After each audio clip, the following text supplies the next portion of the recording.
and welcome back to Love After Divorce.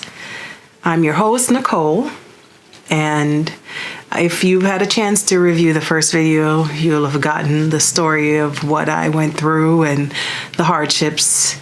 But now the fun stuff. The question that I get asked the most when talking to friends that have gone through a similar situation is, when? When you ask, when should you start dating again?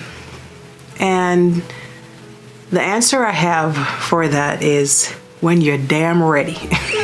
Sorry, I didn't mean to curse, but that's the truth. Woe be the person that walks into the door and feels your wrath and didn't know why. And then you damage that person because obviously that's not going to work out. And so they then take that baggage into something else that had nothing to do with them. So my answer to that question is, when do you start dating again? When you're damn well ready. When you're ready.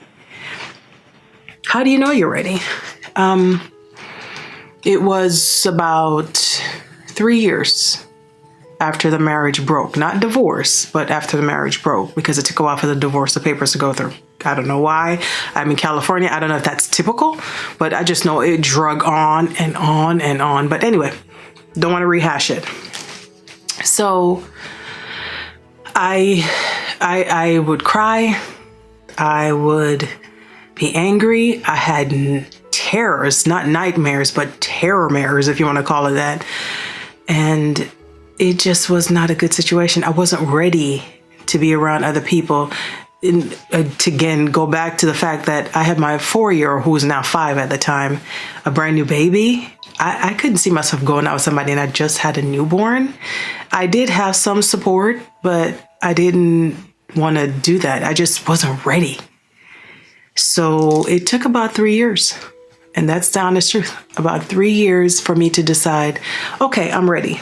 Let me, put my foot back out there and see what happens.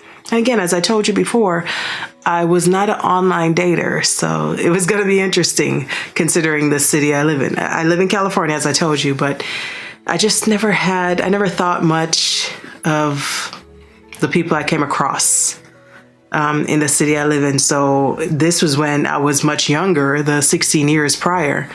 And so now I'm hearing horror stories. I talked to my friends. Some friends were still single. Some friends are dating. They're telling me there is nothing left in this water. Matter of fact, it's not even water. This is just muck and mud. And so I'm terrified because I don't want to be alone. I don't want to be some old lady with 2 children that I'm raising and just by myself. It's not impossible, but I didn't want that for me.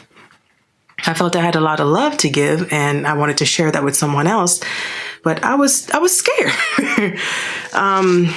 to put the time and effort in to not have it pan out. But guess what?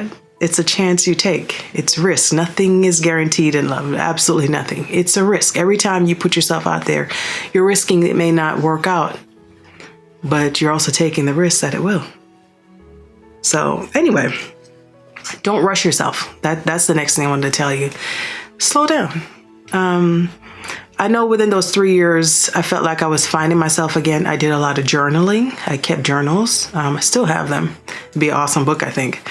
I wrote about my feelings, and I allowed myself to cry and to release frustration. With a newborn, I didn't have the time to go to the gym as much. I need to, but I didn't. So I did some exercising in the house. I bought this method, I guess you want to call it. I saw it on Dr. Phil, of all shows. And I bought it and I popped the disc, and it would move you up through stages as you got better. And I actually dropped 50 pounds. And so I started feeling really good about myself, from the postpartum and the baby weight, and I felt really good. I went on a couple of trips with friends. That was fun. Not expecting, it wasn't about meeting someone, it was just kind of letting go.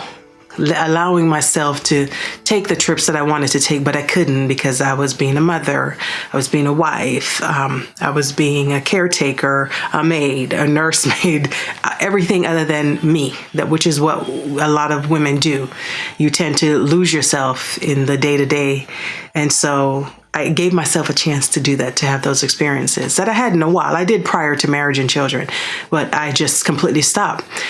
I rekindled friendships that I had let go of. And it's such a terrible thing to lose friends, someone or people that you have in your life that really enjoy your company, and you just let it go because now you're a mom. Don't do that, you guys. If you have friends, keep in contact with them. Be a friend in order to have friends. A lot of these things sounds cliche, but there's a reason why.